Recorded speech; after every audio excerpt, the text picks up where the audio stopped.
5 लोग बर्फीले ठंडे पानी से भरी हुई एक केव में गोता लगाते हैं। इन 5 लोगों को कोई आइडिया नहीं है कि ये इनकी आखिरी केव डाइविंग होने वाली है, क्योंकि अभी इनके साथ एक ऐसी घटना घटने वाली है जो इन्हें सीधा मौत के मुंह में ले जाने वाली है। इनके सिर पर लगा हुआ गोप्रो कैमरा इनकी हर एक मूवमेंट को रिकॉर्ड कर रहा है।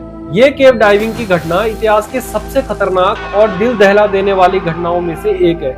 6 फरवरी सन 2014 5 लोग दुनिया की सबसे खतरनाक और चैलेंजिंग केव डाइविंग करने का प्लान बनाते हैं। इस एडवेंचर के लिए इन्होंने नॉर्वे में मौजूद एक खतरनाक केव प्लोरा ग्रोटा को चुना।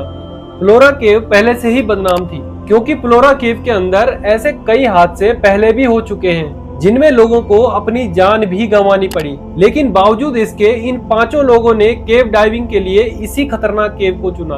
आप इस केव के मैप को देखिए, जिसमें इस केव में घुसने के लिए ये 2 एंट्रेंस है।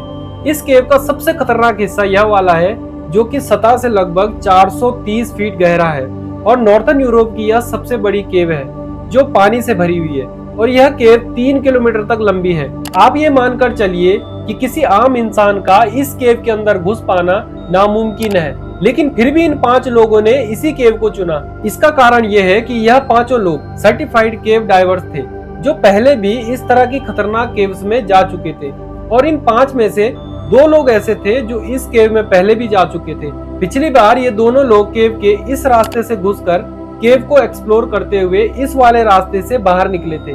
इस वजह से ये और भी ज्यादा कॉन्फिडेंट थे इस केव में जाने के लिए। लेकिन इस बार कुछ अलग होने वाला था जिसकी किसी ने भी कल्पना नहीं की थी। केव में जाने वाले ये 5 बहादुर लोग हैं, पैट्रिक, काई, वैसा, जारी एच और जारी यू। पैट्रिक और काई वो लोग हैं जो पहले भी इस केव में डाइव कर चुके हैं, तो ये दोनों ही लोग इस मिशन को लीड करने वाले थे। लेकिन इस बार इन्होंने इस एडवेंचर को और ज्यादा चैलेंजिंग बनाने के लिए केव के इस वाले रास्ते से एंट्री करने के बजाय प्लूरा लेक वाले इस रास्ते से एंट्री लेकर इधर से बाहर निकलने की सोची। ये 5 लोग इस एडवेंचर को करने के लिए पूरी तैयारी के साथ आए थे। अगर प्लान के मुताबिक सब कुछ ठीक चल रहा है तो यह इस पूरी केव एक्सप्लोरिंग को सिर्फ 5 घंटों में ही पूरा कर सकते थे। इस केव में जाने के लिए इन्होंने 2 टीमें बनाई। पहली टीम में पैट्रिक और जारी एच थे और दूसरी टीम में काई, वैसा और जारी यू थे। क्योंकि पैट्रिक और काई पहले भी इस केव में आ चुके थे, तो पहली टीम को पैट्रिक लीड कर रहे थे और दूसरी टीम को काई लीड कर रहे थे। प्लान कुछ ऐसा था कि पहली टीम केव के अंदर जाएगी और उसके 2 घंटे के बाद दूसरी टीम केव में एंट्री लेगी। दरअसल दूसरी टीम केव के अंदर 2 घंटे बाद इसलिए जाएगी क्योंकि जब पहली टीम केव के अंदर प्रवेश करेगी तो उसकी वजह से पानी में हलचल होगी, जिस कारण पानी गंदा हो जाएगा। तो पानी को फिर से साफ होने के लिए कम से कम 2 घंटे का टाइम चाहिए था, तब दूसरी टीम पानी में प्रवेश कर सकती थी। इस मिशन को शुरू किया जाता है। तापमान 3 डिग्री सेल्सियस था। ये 5 लोग प्लोरा लेक पर पहुंचते हैं। ठंड इतनी ज्यादा थी कि लेक के ऊपर बर्फ की एक मोटी चादर बन चुकी थी। प्लोरा केव में घुसने के लिए सबसे पहले इन्हें इस मोटी बर्फ को तोड़ना था। पैट्रिक ने चेन सो का इस्तेमाल करके बर्फ को एक ट्रायंगुलर शेप में काटा, जिसके नीचे पानी बहुत ही ज्यादा ठंडा और क्रिस्टल क्लियर था। पैट्रिक और जारी एच दोनों लेक में प्रवेश करते हैं और धीरे धीरे पूरे केव में घुस जाते हैं। उन्होंने अपने अंडर वाटर स्कूटर को चालू किया, जिससे वो कम एनर्जी खर्च करके इस एडवेंचर का लुत्फ उठा सके। उनकी शुरुआत ठीक रहती है, लेकिन उन्हें क्या पता कि कुछ समय बाद सब कुछ बदलने वाला है। आपको बता दूं कि पैट्रिक, जिसके साथ पहले भी 2 बार ऐसी घटनाएं घट चुकी थी जिनमें परिस्थितियां कुछ ऐसी बन गई कि उसे 2 बार अपने क्रू मेंबर्स की जान गंवानी पड़ी थी। उन घटनाओं की वजह से पैट्रिक को बहुत धक्का भी लगा था, लेकिन पैट्रिक पास्ट के उन हादसों को भुलाकर आज इस नए सफर पर आगे बढ़ रहा है। ये एडवेंचर इतना खतरनाक होने वाला था कि इस बात को यह लोग भी भली भांति जानते थे। इस वजह से इस एडवेंचर को पूरा करने के लिए ये सभी एडवांस टेक्नोलॉजी वाले गियर्स अपने साथ लाए थे, और सांस लेने के लिए यह इस्तेमाल कर रहे थे एक क्लोज सर्किट गियर का, जिसे रीब्रीथर बोला जाता है। जैसा कि आप जानते ही हो कि जब हम सांस लेते हैं तो ऑक्सीजन गैस को इनहेल करते हैं, और जब हम सांस छोड़ते हैं तो कार्बन डाइऑक्साइड गैस को एक्सहेल करते हैं। और एक रीब्रीथर एक ऐसी टेक्नोलॉजी है जिसमें इस एक्सहेल्ड हुई कार्बन डाइऑक्साइड गैस को फिल्टर किया जाता है और उसे ऑक्सीजन में कन्वर्ट किया जाता है, और डाइवर्स उस ऑक्सीजन को फिर से इस्तेमाल कर सकते हैं। इस रीब्रीथर टेक्नोलॉजी का फायदा ये है कि डाइवर्स को एक्स्ट्रा ऑक्सीजन सिलेंडर अपने साथ नहीं ले जाना पड़ता, और डाइवर्स लंबे समय तक पानी के अंदर गोता लगा सकते हैं। टेक्नोलॉजी चाहे कितनी ही एडवांस क्यों ना हो, लेकिन कभी कभी वह फेल भी हो जाती है, जिस वजह से ये दोनों लोग बैकअप के लिए एक एक्स्ट्रा रीब्रीथर और एक ओपन सर्किट गैस सिलेंडर अपने साथ लेकर चले थे। रीब्रीथर टेक्नोलॉजी सिक्के के दो पहलुओं की तरह है। अगर ड्राइवर जल्दी जल्दी सांस लेने लगे तो रीब्रीथर का फिल्टर ठीक से काम नहीं कर पाएगा और वो जल्दी से कार्बन डाइऑक्साइड को फिल्टर नहीं कर पाएगा, जिससे ड्राइवर इस कार्बन डाइऑक्साइड को फिर से इनहेल करने लगेगा, जिससे बॉडी पर बहुत ज्यादा साइड इफेक्ट होंगे, जैसे कार्बन डाइऑक्साइड के ब्लड में घुलने की वजह से चक्कर आने लगते हैं, कंफ्यूजन होने लगती है और अंत में मौत भी हो सकती है। इस सिचुएशन को हाइपरकेप्रिया बोला जाता है। पैट्रिक और जारी एच धीरे धीरे केव की गहराई में जाते जा रहे थे और वो इस स्लोप से डाइव करते हुए इस 2050 मीटर लंबे एयर चेंबर में प्रवेश करते हैं। अभी तक तो उनकी यात्रा ठीक रहती है, लेकिन अब ये इस केव के सबसे खतरनाक हिस्से में प्रवेश करने वाले थे और ये इस केव का सबसे ज्यादा गहरा भाग था और केव की इस गहराई में पानी का प्रेशर भी बहुत ज्यादा था। धीरे धीरे ये दोनों डाइवर्स केव के सबसे डीपेस्ट वाले पॉइंट में प्रवेश कर चुके थे। इस गहराई में आकर उन्होंने अपने अंडर वाटर स्कूटर को बंद कर दिया, क्योंकि वो इस जगह पर केव की सुंदरता को निहारना चाहते थे। अभी तक सब कुछ प्लान के मुताबिक ही चल रहा था। अब इन दोनों को केव की इस गहराई से बाहर निकलना था, जिसके लिए उन्हें इस संकरे रास्ते से होकर ऊपर जाना था, जो कि ऑलमोस्ट 90 डिग्री के एंगल पर था। पैट्रिक आगे चल रहा था तो उसने इस 90 डिग्री के क्षेत्र को पार किया और ऊपर जाने लगा। जारी एच को उसके पीछे आना था। पैट्रिक थोड़ा ऊपर आकर जारी के पीछे आने का वेट करता है, लेकिन तभी उसे दिखाई देता है कि जारी के सिर पर लगी लाइट तेजी से इधर उधर मूव कर रही है। ऐसा लग रहा था मानो जारी पैट्रिक को अपने पास बुलाना चाहता हो। पैट्रिक जारी एच के पास आता है और देखता है कि जारी पूरी तरह से पैनिक हो चुका है, जिस वजह से वो जल्दी जल्दी सांस ले रहा है। पैट्रिक देखता है कि आखिर जारी इतना छटपटा क्यों रहा है। तभी पैट्रिक को दिखाई देता है कि जारी के स्कूटर की केबल दो पत्थरों के बीच फंस चुकी है और जारी अब बार बार उस केबल को बाहर निकालने की कोशिश कर रहा है। इस पैनिक की वजह से जारी इतनी जल्दी जल्दी सांस ले रहा था कि उसका रीब्रीथर का फिल्टर कार्बन डाइऑक्साइड को ठीक से फिल्टर नहीं कर पा रहा था। इस वजह से जारी पैट्रिक से बैकअप ऑक्सीजन सिलेंडर की मांग करता है। पैट्रिक जारी की मदद करता है और उसे अपने रीब्रीथर को भी दे देता है। धीरे धीरे सिचुएशन थोड़ी कंट्रोल में लग रही थी। तभी जारी अपने खुद के रीब्रीथर पर स्विच करता है, लेकिन अचानक जारी के हाथ से रीब्रीथर नीचे गिर जाता है, जिस वजह से जारी पैनिक होकर केव के ठंडे पानी को अपने सांस के साथ इनहेल कर लेता है और जारी छटपटाने लगता है।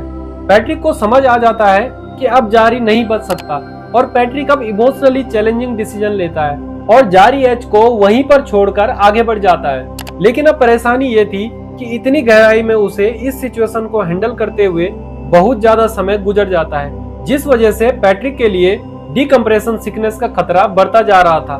दरअसल होता यह है कि जब कोई डाइवर पानी के अंदर जितनी ज्यादा गहराई में गोता लगाएगा तो प्रेशर की वजह से उसकी बॉडी के टिश्यू ज्यादा से ज्यादा गैस को ऑब्जर्व करते हैं और जितनी देर तक वो उस गहराई में रहेगा तो उसकी बॉडी के टिश्यू उतनी ही ज्यादा गैस को ऑब्जर्व करेंगे। अब क्योंकि पैट्रिक कितनी गहराई में इतनी देर तक रुक चुका था, तो जब उसने अपने डाइव कंप्यूटर को देखा तो वह बता रहा था कि पैट्रिक को डिकम्प्रेस सिकनेस से बचने के लिए उसे धीरे धीरे पानी से बाहर निकलना होगा और इस ठंडे पानी में अब उसे 400 मिनट तक और गोता लगाना होगा।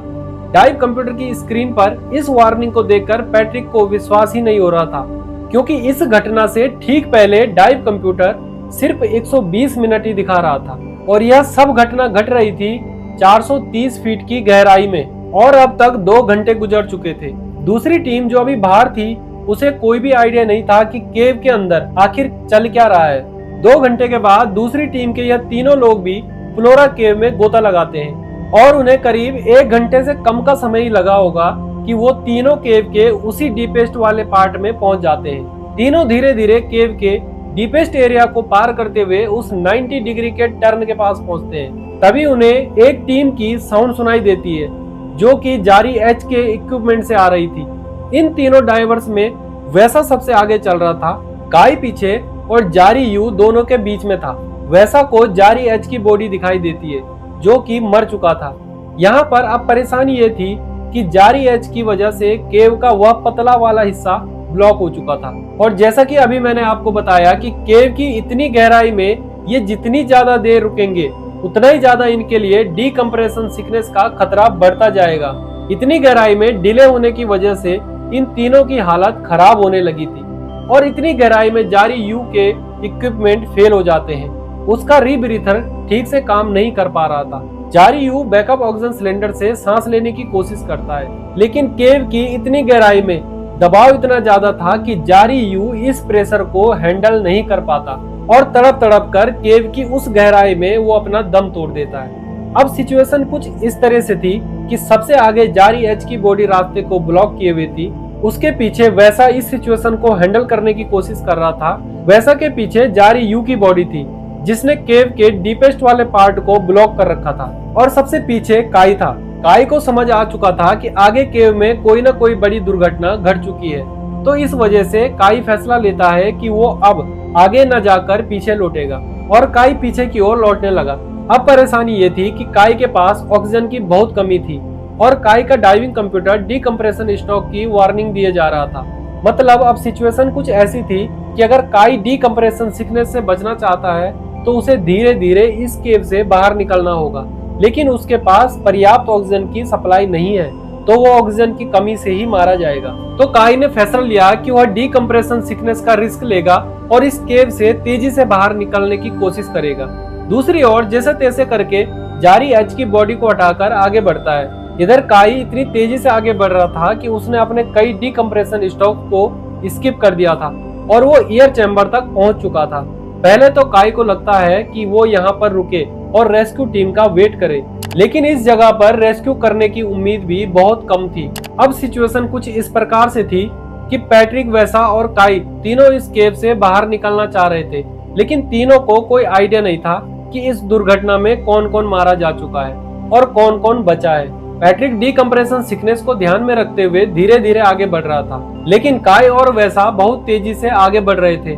तभी पैट्रिक को उसके पीछे से आती हुई रोशनी दिखाई देती है। दरअसल वैसा इतनी तेज चल रहा था कि पैट्रिक के पास पहुंच चुका था। वैसा और पैट्रिक केव के दूसरी तरफ से बाहर निकलते हैं। उन्हें लग रहा था कि जारी एच, जारी यू और काई ये तीनों इस केव में मारे जा चुके हैं, लेकिन दूसरी ओर से काई केव से बाहर निकलते हुए उस जगह पर पहुंच जाता है जहां से बर्फ को काटकर उन्होंने इस केव में एंट्री ली थी। लेकिन तापमान इतना कम था कि जब तक काई यहाँ पर वापस लौटा तब तक वहाँ पर फिर से बर्फ जम चुकी थी। काई जैसे तैसे बर्फ को तोड़ता है और उस लेक से बाहर आ जाता है, लेकिन काई को अभी तक ये नहीं पता था कि इस दुर्घटना में कोई जिंदा बचा है या नहीं। काई को ऐसा लग रहा था कि वो अकेला ही इस दुर्घटना में जिंदा बचा है। काई अपनी गाड़ी के पास आता है और गाड़ी के इंजन को चालू करके उसमें रेस्ट करने लगता है। दरअसल काई ने 11.5 घंटे तक लगातार उस ठंडे पानी में डाइव किया था। इस वजह से काई शारीरिक और मानसिक रूप से पूरी तरह से थक चुका था। कुछ घंटों के बाद वैसा और पैट्रिक भी गाड़ी के पास आते हैं, तो वो देखते हैं कि गाड़ी की हेडलाइट जली हुई है, जिसका मतलब था कि काई भी इस दुर्घटना में सरवाइव कर चुका है। इस घटना की न्यूज धीरे धीरे वायरल होने लगती है। ये तीनों इस हादसे के बाद डिप्रेशन में चले जाते हैं। लोकल अथॉरिटी ने जारी एच और जारी यू की बॉडी को बाहर निकालने के लिए रेस्क्यू अभियान भी चलाया, लेकिन उनकी बॉडी केव के इतनी गहराई में थी कि उन्हें वापस नहीं लाया जा सकता था। तो ऑफिशियल्स ने फैसला लिया कि अब उन दोनों की बॉडी को वहीं पर ही दफन रहने दिया जाए और उन्होंने पुलोरा केव को सील कर दिया और वहां पर किसी का भी जाना बैन कर दिया। लेकिन पैट्रिक, काई और वैसा अपने दोस्तों की बॉडीज को बाहर निकालना चाहते थे, तो उन्होंने कुछ प्रोफेशनल डाइवर्स की मदद लेकर अनऑफिशियली रेस्क्यू अभियान चलाया और अपने दोस्तों की बॉडीज को बाहर लेकर आए। 2016 में इस पूरी घटना पर एक डॉक्यूमेंट्री फिल्म भी बनी। इस फिल्म ने पूरी दुनिया को बताया कि दोस्ती का मतलब क्या होता है। इन लोगों ने साबित किया कि कुछ रिश्ते मौत से भी गहरे होते हैं। अगर मौत का सामना करते हुए भी कोई दोस्ती निभा जाए तो वो कहानी अमर हो जाती है। पुलोरा केव सिर्फ एक गुफा नहीं थी, वो इंसानी हिम्मत, वफादारी और बलिदान का प्रतीक बन गई थी। तो दोस्तों, कैसी लगी आपको ये कहानी मुझे कमेंट सेक्शन में जरूर बताएं और इस चैनल को सब्सक्राइब करके बेल आइकन जरूर प्रेस करें। मिलते हैं अगली वीडियो में।